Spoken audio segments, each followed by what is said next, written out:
Good evening, ladies and gentlemen. I will call to order the City Council meeting for July 15th, 2025, and we will begin with the Pledge of Allegiance. I pledge allegiance to the flag of the United States of America and to the republic for which it stands, one nation, under God, indivisible, with liberty and justice for all. Okay. Clerk Beck, can we do a roll call, please? Mayor Monguette, Here. Mayor Pro Tem Wong, Hello. Councilor Barnes, Good evening. Councilor Friedland, Here. Councilor Gallegos, Good evening. Councilor Sampson, Good evening. and Councilor Tapia Vega. Here. Mayor, we have a quorum. Thank you. All right, we'll begin tonight's meeting with public comment. This is an opportunity for members of the public to speak for 5 minutes and address the council. You'll have 5 minutes to speak. Please state your name and address before you do so. If you'd like to speak to the council tonight, you may grab a speaker form that you can access through the glass doors in the back. White form there that you can fill out with your info. And then you can also call in as well if you're interested. I'm not seeing any forms in front of me tonight. Okay, that's a first. Are there any members in person that would like to speak at this time? No? Okay. Seeing none, and also seeing no callers online as well. So I guess we have no public comment tonight. Wow. All right. Apparently we're doing a good job. So with that, I will close public input and move forward on the consent agenda for tonight. We have a few items, including item A, July 1st, 2025 City Council meeting minutes. Item B, second reading ordinance number 13, series 2025, authorizing the lease of less than 1 acre of certain real city-owned real property to Three Leaf Farm. And item C, resolution number 2025-37, approving the intergovernmental agreement with Boulder County for radio controllers and voice dispatch. What would council like to pull, if any? I move to approve the consent agenda. Second. Okay, we have a motion and a second to approve the consent agenda. Any discussion? All right, all those in favor, please say aye. Aye. Are there any opposed? None opposed, that passes unanimously.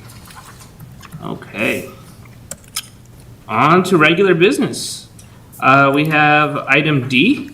This is resolution number 2025-39, accepting the Vision Zero Action Plan. And let me get my packet up.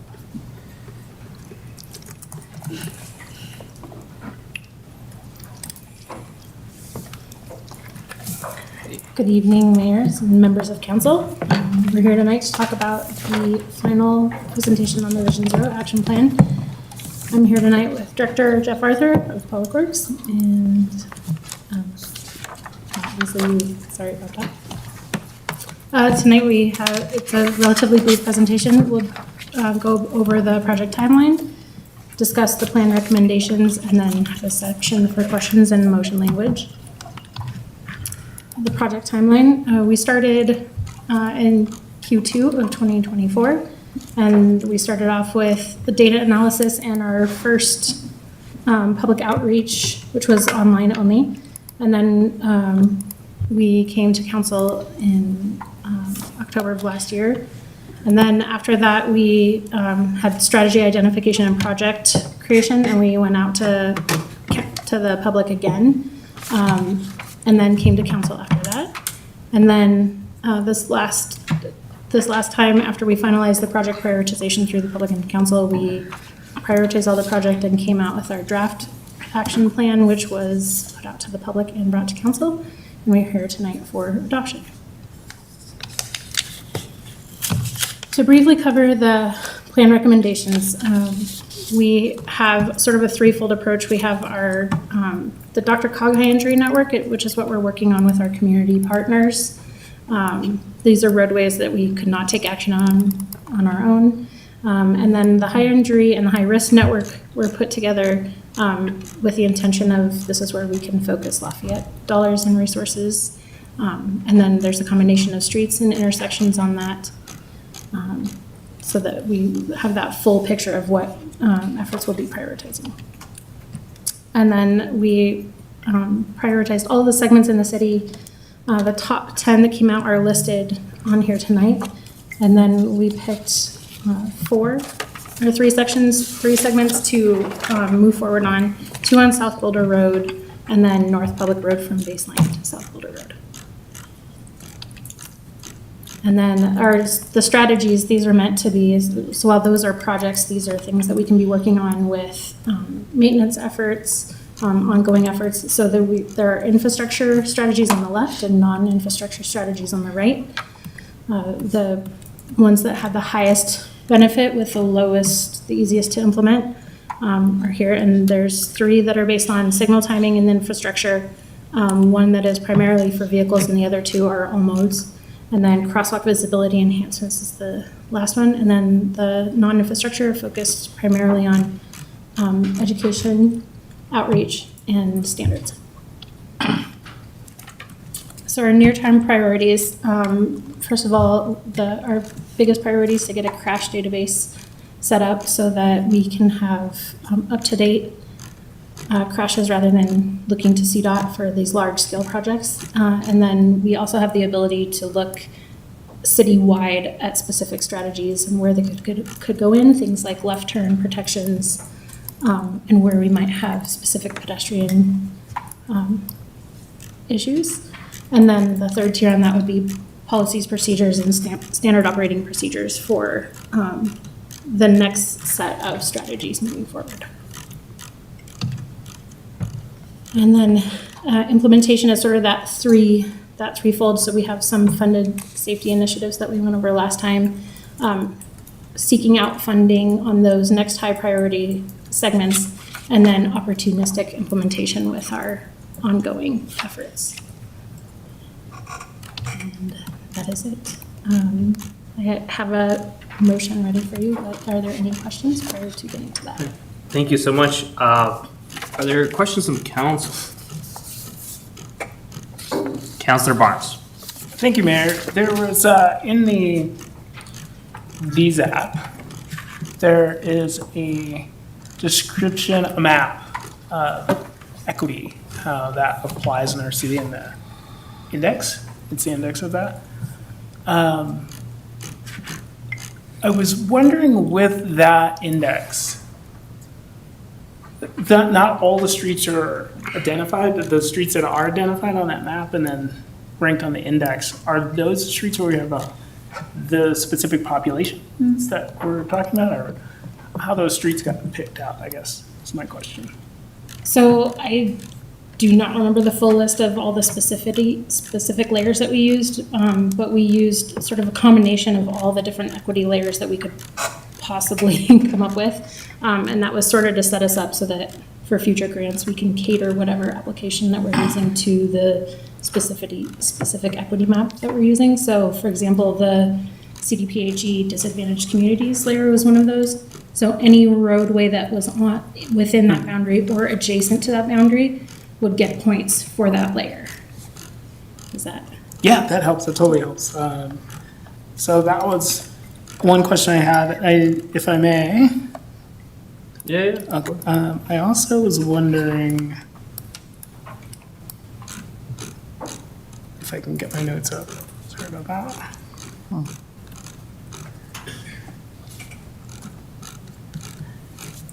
They're not showing up, so I'm gonna go off script here. I do think that the way this plan is prioritized is genius. I love the comprehensive nature of the way this was put together.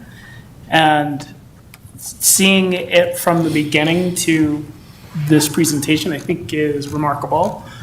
And the fact that we have community input and nationally standardized ways of understanding what are ways to move forward, plus local statistics. And then this database, I think, is brilliant. The way it's laid over the vulnerable population, speeding, and the third one that's demonstrated in the chart. I think that's what the public was looking for, and I highly recommend people looking at it to understand what's coming in the future. So I just wanted to say, I really appreciate the way that not only it was approached and laid out, but presented. So, because I think a lot of the concerns that people have about specific intersections and not knowing what to do, this plan shows what to do. I'm really happy to see this coming forward, and I think the way it's described will give the public an understanding of what to expect in the future, plus the green paint, so I'm stoked about that. I just wanted to say, I'm really happy with the way it turned out. Thank you. All right, other questions or comments from council? Okay, I'm not seeing any. So if someone feels ready to make a motion. I move to approve resolution number 2025-39, accepting the City of Lafayette Vision Zero Action Plan, VZAP. Second. Okay, motion in a second. Any further discussion? All right, all those in favor say aye. Aye. Are there any opposed? None opposed. That passes unanimously. Thank you so much. Okay, next up on regular business, we have item E. These are items pertaining to Willoughby Corner, including Resolution 2025-40, approving the second amendment to the subdivision development agreement for Willoughby Corner, filing number 1, and authorizing the city manager to execute an escrow agreement and other documents necessary to carry out the terms thereof. And 2, Resolution 2025-41, approving the second amendment to water acquisition cost funding agreement pertaining to Willoughby Corner. Hi, Stephen Williams, Planning and Building Director. And as the mayor stated, these are 2 amendments concerning Willoughby Corner, Resolutions 2540 and 2541.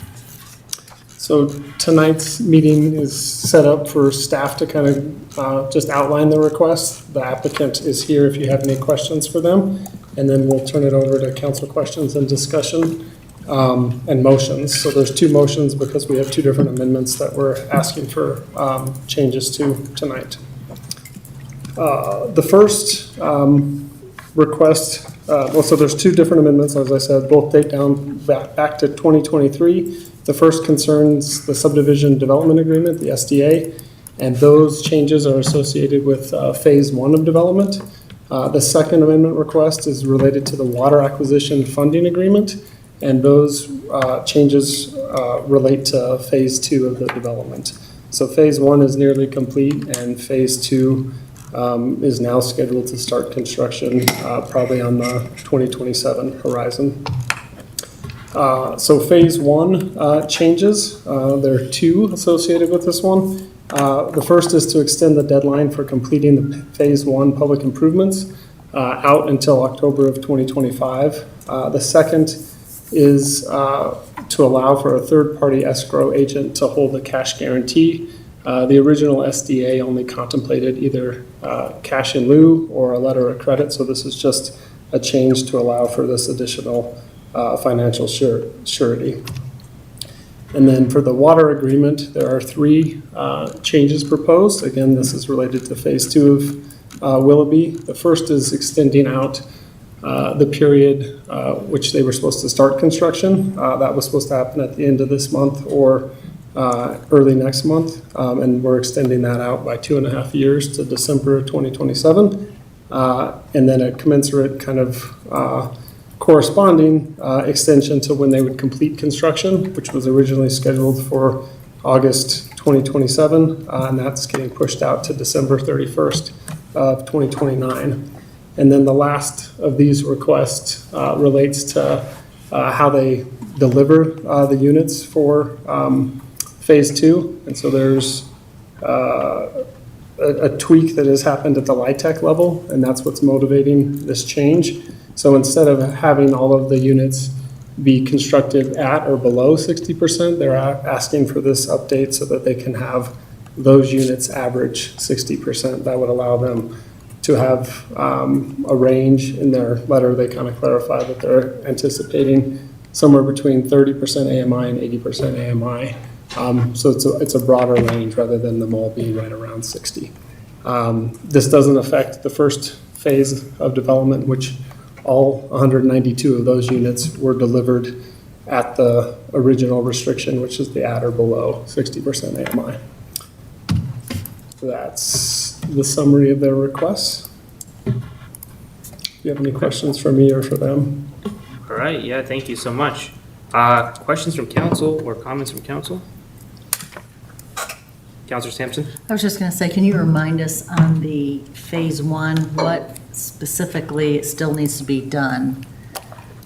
So they've technically completed construction, but through the course of us doing the inspections, there's some corrections, particularly to the intersection of Canterbury and 120th that weren't built to spec and need to be redone before they can provide that financial security and actually close out and then that starts the warranty period. So that's getting pushed out till October for them to complete those changes. Okay, thank you. Sure.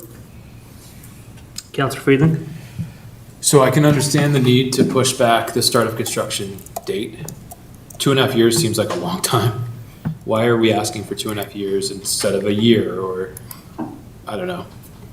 So the way that they're, and I can let them respond, but the way that their letter read was that they, because of the change in the timeframe for construction of phase one, they weren't able to apply for LIHTC funding until 2026, which means that, and it's like a 6 to 12 month process of construction's getting pushed back kind of based off of some delays that have already occurred. But it's a lot related to funding as I understand it, but they're both here. Okay. So. Okay, understood. And then I just want to make sure I'm understanding the change, the 60% change. So it basically means all the units in phase two are going to meet that new kind of definition of, on average, it has to hit 60%, which allows for a blend above 60%, when before it was capped at 60%. Yeah, AMI. and as I understand that new regulation, it caps them not provide, I mean, it basically caps it at 80. They can't go any higher than 80, but this, as their letter read, would allow them to hopefully get as close to, or as reduced AMI all the way down to 30%, which would, so it's a broader range of incomes that they'd be able to serve, so. Yeah, I guess I'm just thinking through, like, are there unintended consequences that we're gonna have a bunch of 80% that's like outside of the initial kind of intention of the project or something? Which it doesn't sound like is the case, but I'm just thinking through, like, what are the unintended consequences here, or what are the pitfalls that we're not thinking about? We kicked that around at a staff level, and Yeah. I don't think we identify, I mean, we didn't Okay. identify any.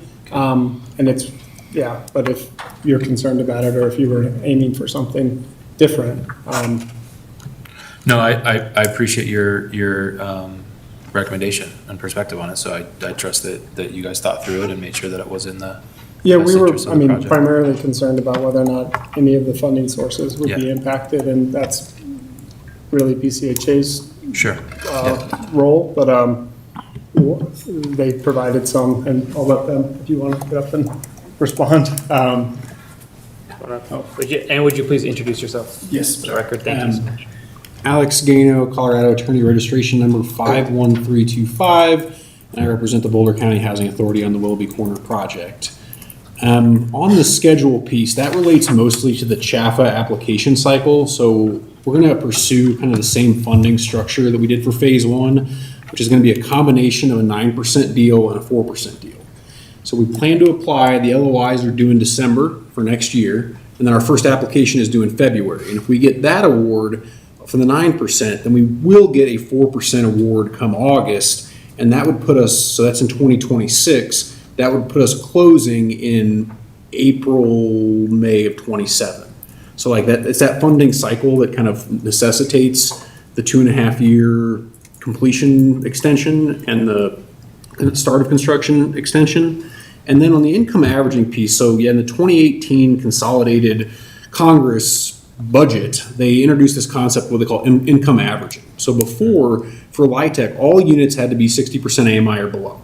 And so what tended to happen was developers would kind of maximize the number of 60% units they had, because that, you know, kind of maximizes your project operating income, right? But income averaging says you can go up to 80% as long as the average for all units is still at 60. And the advantage of income averaging is you do introduce more 70 and 80% units, but those units subsidize the 30% AMI units. And anywhere in the country, your highest demand units are going to be your 30% AMI units. Like those are units available for the lowest income people at the lowest rents. And those are being kind of subsidized by these kind of higher income units. And at least the last time I looked at a market study for Boulder County, there's a ton of demand in that 60 to 80% range and a ton of demand down at the 30% range. So by giving us the opportunity to do income averaging, we think we can better meet market demand and subsidize more of the lowest income units. Thank you so much for that explanation. Thank you. Other questions for staff or for our friends from the county? Okay, sounds good. Well, thank you so much for joining us. All of those units will still meet your Proposition 123 commitments. That was something we've discussed for Prop 123. It's based on 80% AMI units, so even if we do income averaging, all of those units will still count. Okay, good. Thank you so much. Okay, then we have a motion if someone feels ready to make it. Did you want any comments first? Oh, I apologize. Yeah, sure. I was just going to answer some things. So, just so you know, 80% area median income is still considered affordable housing. So anything going up to that. And when they're saying LIHTC, what they're talking about is tax credits. So it's not actual money on the table. Just so you all know, it's the way that they are able to apply for that through CHAFA. And CHAFA is going to really manage that to make sure that they're doing it correctly. Thank you. Additional comments regarding this?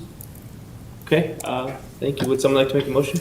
I move to approve resolution number 2025-40, approving the second amendment to the subdivision development agreement for the Willoughby Corner filing number 1 and authorizing the city manager to execute an escrow agreement and other documents necessary to carry out the terms thereof. Do I have a second? Second. Motion and a second. Any further discussion? All those in favor, please say aye. Aye. Are there any opposed? None opposed. That passes unanimously, and we have a second motion as well.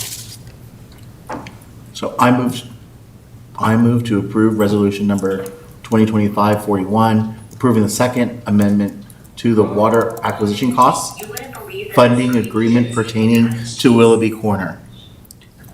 Okay, we have a motion. Do we have a second? Second. Motion and a second. Any further discussion? All right, all those in favor, please say aye. Aye. Are there any opposed? Any opposed? None opposed? Okay, for the record, both motions passed unanimously. Thank you.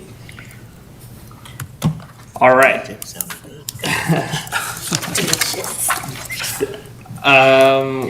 Wow, okay, we are flying. This might be a world record. We are on now to staff reports. Starting with the city attorney's report. City attorney's report. We're already there. So sorry, council, I have the signed amendments you just approved right in front of me, and I was getting very excited to sign those. You're right. Yeah, Thank you, I don't have anything to report this evening. Okay, thank you. City manager's report. I'll make mine really long just to fill some time. There we go. It's summertime.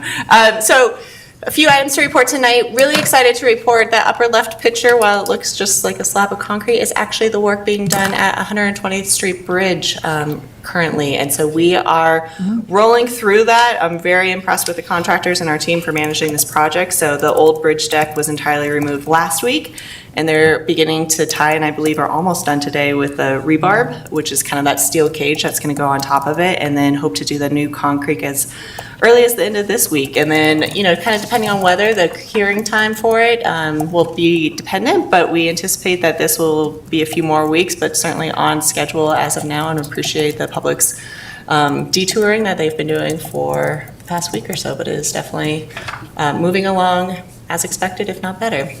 Nice. Speaking of more work, CDOT, we wanted to let everyone know CDOT will be doing maintenance on the Monday, July 21st to Wednesday morning, July 23rd. This is along Baseline. It's planned work from 7 p.m. to 5 a.m. and it'll be between Crossing Drive to 111th, so quite a large stretch. They're going to keep both lanes open, but they will be narrower, and the work consists of milling at night and asphalt overlay the next night. So if anyone has any questions, please visit the CDOT website for more project information. And then we have a lot of engagement going on as well that we're excited to announce. So as you recall, in the 24 or 25 budget, we approved a study to begin our recreation fee philosophy. And so beginning this week, we'll have flyers at public facilities talking about this project, and then also doing some project engagement to better understand how our users utilize our services and kind of how they feel they're getting for those services to start to develop a fee philosophy. So there will be a survey that closes August 13th, and then also doing some targeted focus groups. So anyone that is interested, please visit that website, the Rec Fee website, and register by July 25th. Again, we're moving along with the 701 Pocket Park engagement, and so there will be a survey online. It closes July 31st. You can also visit that website for more information. We are very excited that we believe we are going to get a contractor underway to do design by the end of this week, and then we'll be developing touch points for council and the community going from there. And then finally, Public Safety Day is tomorrow. You have flyers in front of you, so please come and join us for a fun-filled day with both the Lafayette Police and Fire Departments. It is at Lamont Does Park from 10 a.m. to 2 p.m. And I believe there'll be a lot of hot dogs. All right, so your July 22nd workshop, we will be doing a comprehensive land use code update for council. Also discuss the annual private activity bonds. We're putting this on a workshop because we actually had 2 requests this year, which is uncommon. So we want to daylight both requests and kind of get council directions. And then also, again, as a reminder from the new ideas from a previous workshop, we'll be talking about airport noise and consultant options. And then August 5th, this also coincidentally kicks off the election season for the council seats that are open. We will be doing So You Want to Be a City Councilor video today like that, and then start to do more broad messaging for our community that might be interested in running. Also a presentation on the 2024 Annual Comprehensive Financial Report, a presentation following up on, again, another workshop item where we discuss term limits, numbers of members, term lengths, and so we'll be reporting out kind of general census that we got from the boards, and then hopefully based upon the workshop conversation bring forward a resolution for the private activity bonds. These are time sensitive, so we want to try to do them at this August meeting or your second August meeting. So I hope that wasn't too long. That's all I have for tonight, Mayor. And for the land use code update, that's, one of many updates? Yep, it's a continuing on. This really, we're finishing up module 3, and so this is really to bring everyone up to speed about where we're at and the kind of behind the scenes work that's been going on with the land use code update, because we'll be launching then into a very robust public engagement conversation in the fall. Great, thank you. Okay, well, that brings us to council reports for the evening. We'll start down here, Councilor Tapia Vega. Oh my goodness, it's not even 6 and I'm already doing council. No reports from me tonight, thank you. Thank you. Councilor Sampson. I did go to the Part 50 presentation last week. So this was on, so first of all, Part 150 is a study, and it's through that's basically the Code of Federal Regulations says that you can do a study that it implements the Aviation Safety and Noise Abatement Act of 1979. So what it does is it's looking at the noise of the airport and other data that they can pull. And then they're going to go through an assessment of that data. And after that, they'll go into doing more of a strategic plan. So at this point is the time period. Their data, and then next they'll probably pull more input in. But I will say, when I went last week, we had a lot of people that had a map there, and you put a little dot where you were at, and they cut off Lafayette at the top. So we didn't have a whole lot, but there was all these little dots up on the edge of that. So there was a lot of people there from Lafayette, which was pretty exciting that they had the opportunity to ask questions, provide their input even in that session. So I'm hoping that there was some people recording, although I didn't see anybody writing anything down, but I'm pretty sure with the amount of input that they were hearing that it would be hard to forget, because I just walked through and was overhearing a lot. So they're at that point right now. Like a typical assessment, it's probably 9 to 12 months. They're in the beginning part of this. So I will, like I said, I took photos of the boards and I will send that to all the council members. Thank you for attending. As you know, we've seen the changes in some of these routes. That the flights exiting out of the Rocky Mountain Airport, they're flying directly over 287, and then moving east and west from there. And I've reached out to Congressman Negus's office to see if we can get some support from the federal level. I mean, I'm not optimistic or hopeful really, but I'm sure they're supportive as well. And so we have a lot of community members that are engaging more and more on this topic. And it looks like at our next workshop we'll be discussing. And this is required. Yeah. This 150 study is required to get any sort of federal funding Right. or action. So without this, we really cannot do much more. So this has to be done. Right. Yeah. So I'm glad that it's a volunteer. So, I mean, they voluntarily did it, so good for them. And did they say it's a 2-year, sorry to interrupt, the 2-year process or less than So the assessment's about 9 to 12 months. And then after that, then there can be a next step, which is maybe a strategic plan to say what's going on. Like if planes are flying very low and that, and they find that, apparently there are some laws that say we could enforce that. And so maybe it would be, we're gonna ask the FAA for money to hire an enforcement officer or, something like that. There's a lot of different things that they could come out depending on the data. But I think we're probably, if they're at the point of pulling data, I was talking to the guy that was pulling the data, and he said, I'm gonna probably get through with that in the next little bit, here, his part, and then the next part, there's some more data to be pulled from another consultant. So I'm gonna guess we should probably be seeing something this fall.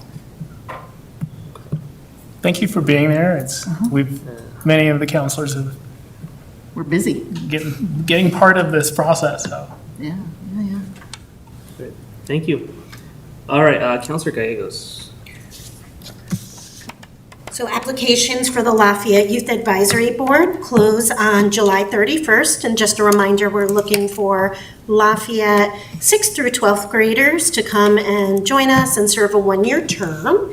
And then on behalf of the Friends of the Library Book Sale, I wanted to share that the next one is happening July 18th through the 27th. They have so much more than just books. They also have puzzles, games, and other fun things, tote bags, lots of fun stuff at great prices. And thank you to everyone who donated. Thank you. All right, Mayor Pro Tem Wong. Yes, tomorrow night is Dr. Cog, and I'll have an update at our next meeting for what occurs in their business meeting. Thank you. Councilor Friedman. Yeah, we, unfortunately, our Colorado Poet Laureate passed yesterday. And if you're not familiar with their work, Andrea Gibson, you should definitely get some Andrea Gibson in your life. And so, yeah, I saw that this afternoon, and it's a bummer. It's a serious bummer for our state. Feel for their family and all of us who are going to be without their creative work, new creative work moving forward. We also had a really great SRAB meeting last week, talked about some roles and responsibilities. I thought it went really, really well. We're going to continue with that group having a conversation. We didn't quite have time to really dive into the council communication conversation, so I'm glad we've got some things coming up. We'll keep talking about it. We'll also have a conversation with that group and have I'm sure some good feedback and some good thoughts moving forward. So thank you to our city attorney for being there. Thank you to Tim for being online during the whole meeting. And we still finished late and we weren't able to get through it all, but lots of good questions, lots of good discussion. And so that's a great reason to go over in a meeting, is when you have a really good conversation. So that's everything from me today. Thank you. Councilor Barnes. Thank you, Mayor. We are in the process, the DDA, the Downtown Development Authority, is having a meeting this Thursday, right? And we will have a consultant coming in to help us build the strategic plan. So all the members of the DDA have put in their recommended strategies regarding the elements that are in Old Town Tomorrow, the the strategic plan for the DDA. So everyone has contributed what they'll do, what they think is a priority, and I hope it's okay if I made the decisions as the council liaison. You're voting number 2, right? Yes, so we will have that, we will be led through the process of starting to work on the strategic plan for the DDA. And related to that, when I was asking about the equity map for the VZAP, the VZAP we just talked about. Interestingly,